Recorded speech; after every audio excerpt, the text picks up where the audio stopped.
What up, homies? If you haven't been informed already, Disney Heroes Battle Mode is a free-to-play team-building game with over 100 unique heroes from a huge array of Disney content. With so many heroes that each have 4 or 5 unique skills, it should come as no surprise that some of those skills are going to involve buffs. Make sure that you watch this entire video because after I go through my top 5 buffs, I'm going to be doing a pretty detailed analysis of the implications of this list, and the results might be pretty surprising for you. Buffs are a pretty universal term in gaming, but just in case you didn't know, a buff is some sort of effect that improves the character it is placed upon. Examples of buffs could include speed bonuses, damage bonuses, and health or armor bonuses, but they can also include special effects such as invisibility. In Disney Heroes, there's even a buff called Hardy, which literally just blocks a debuff and then disappears. If that sounds familiar, you might be thinking of my previous Disney video where I made a tier list of disables. There's even a debuff called Fatigue, which just blocks a hero from receiving a buff and then disappears. So Fatigue and Hardy are basically mirror images of each other. Anyways, in this video I'm going to be revealing what I consider to be the top 5 buffs in the game right now and explaining why. So go ahead and drop a comment with your guess as to what the top buff in the game is.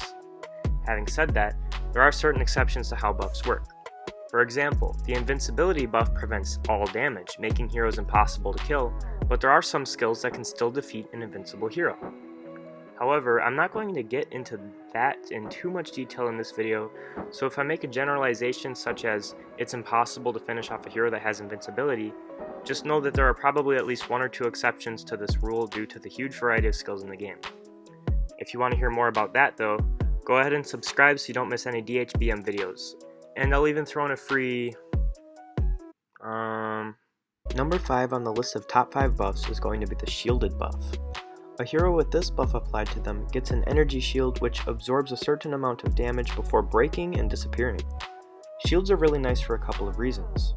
For starters, a hero can have any number of shields put on them at a time, which means if you have a team with lots of heroes that apply shields, such as Baymax from Big Hero 6 or Slinky Dog from Toy Story, they won't block each other from adding more shields.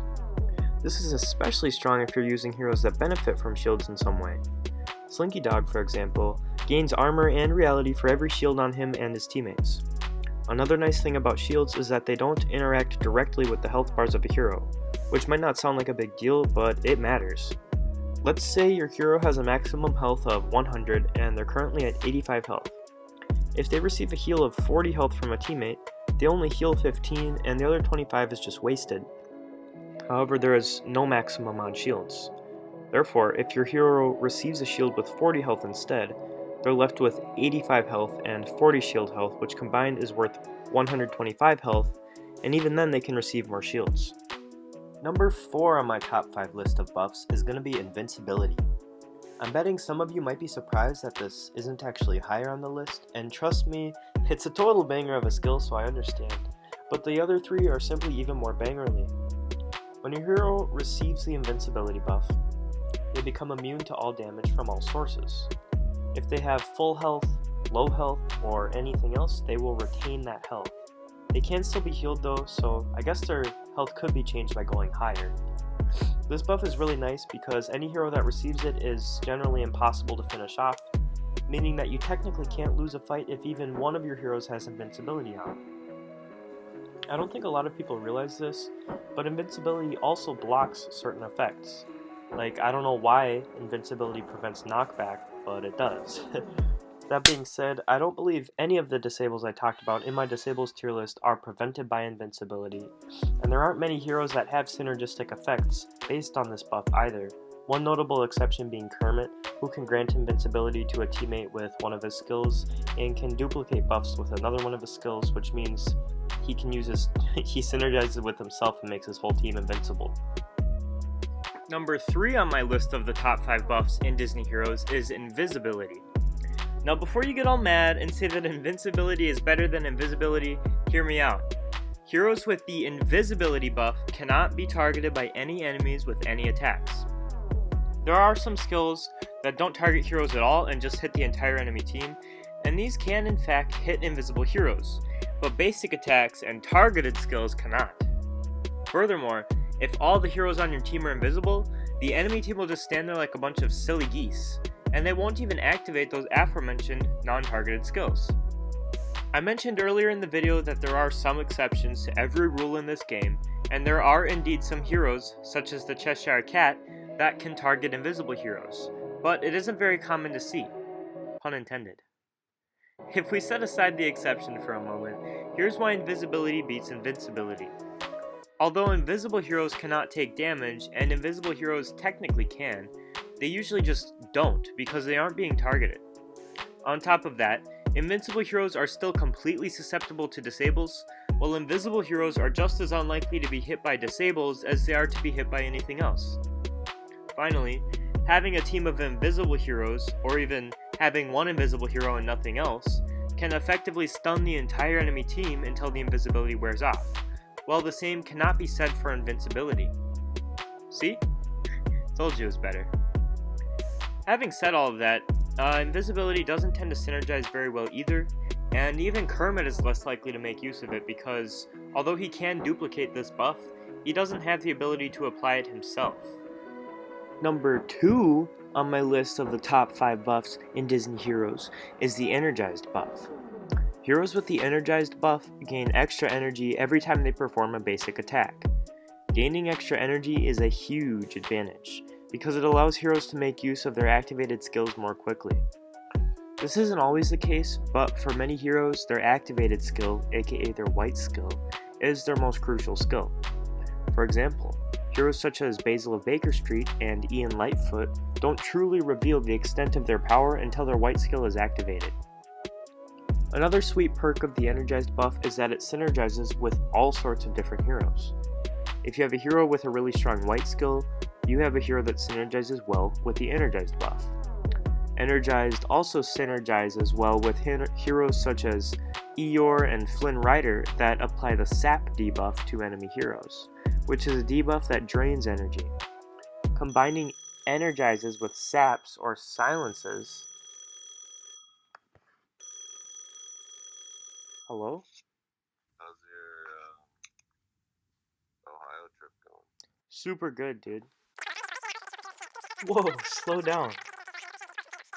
Wait, what happened? Okay, where was I? Energize synergizes really well with a lot of stuff. Combining Energizes with Saps or Silences will basically let your team stampede over the enemies in terms of skill usage. Okay, the number 1 absolute best buff in Disney Heroes is going to be revealed after you hit that like button. Sucka! Until then, I have 2 honorable mentions. The first of these is Berserk, which is a buff that prevents heroes from dropping below 1 health point. This buff is pretty nice, not just because it means the hero can't be knocked out, but also because it often comes with other buffs as part of it. For example, the Beast gains the Berserk buff when he activates his white skill, and along with it is a 200% speed increase. Most of all though, my favorite thing about this buff is that it's super annoying. Something about destroying an enemy hero only to have them continue fighting with what looks like an empty health bar is so irritating.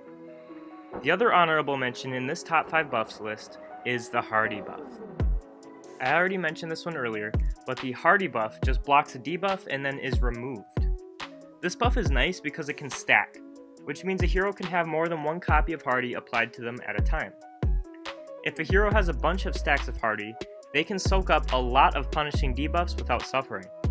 The other nice thing about Hardy is that because they're a type of debuff, it can also block disables. As a disable-heavy player myself, going up against a team with a lot of Hardy buffs is like firing a volley of arrows at someone standing behind a brick wall. All of my offense just withers because none of my disables stick, and Hardy definitely deserves some credit for that. Okay, I'm gonna reveal the top buff in Disney Heroes for real this time. Pause the video for like 5 seconds and come up with your guess for what the buff is going to be. Reflect. Whenever a hero with Reflect is attacked, they take absolutely 0 damage, and the attacker instead takes all of the damage they tried to deal. The cherry on top? Reflected damage can't be dodged. This buff is like an absolute monster version of Invincible. In a literal sense, heroes with Reflect are invincible, and are completely immune to all damage, but on top of that, they bounce the damage right back onto the attacker. This buff is the only one I can think of that can be placed on a single, really weak, solo hero that can then be used to shred a way stronger enemy team apart. Practically every hero with Reflect skills is meta. Ron Possible, Ian Lightfoot, Dr. Draken, Darkwing Duck, and Ham are all great examples of this. Heroes with Reflect are especially powerful against enemy glass cannons because they will wipe themselves out in a matter of seconds before the Reflect can wear off. If you don't happen to know, the term glass cannon in gaming refers to units or characters with high damage output but weak defensive capabilities, such as Basil, Shigo, or Disgust in Disney Heroes. Okay, I want to draw your attention to something interesting about this list. Out of the top 5 buffs and 2 honorable mentions, 5 of them were buffs that protected the recipient from damage in some way. There are 2 takeaways we can get from this observation. The first is that controlling damage levels is important in the current meta, as evidenced by the weight attached to buffs that mitigate damage. This could be a sign that high damage heroes are prevalent right now, but it's hard to say for certain.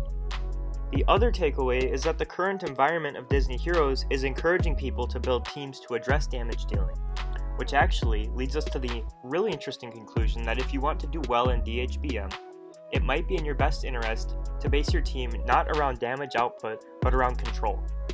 In short, the meta is damage, so the counter meta is control. This means that teams heavy on disables are likely to outperform other teams at similar power levels, but it also means that teams that focus on winning in ways other than simply dealing a lot of damage are likely to outperform.